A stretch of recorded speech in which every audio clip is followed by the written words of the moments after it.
Hey everyone, welcome back to our channel. Today I'm going to show you how you can fix functional keyboard keys into your laptop and PC.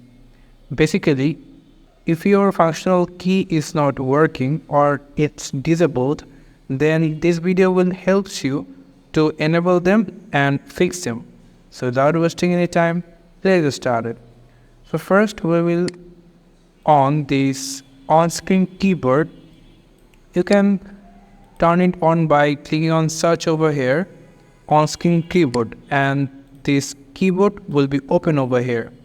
And then here you can see, so I am showing this on-screen keyboard just because of showing you. You just need to click FN and ESC at the same time.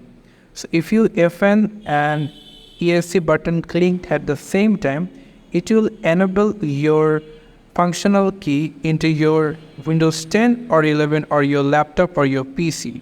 But if you click FN ESC at the same time another time, it will disable your functional key.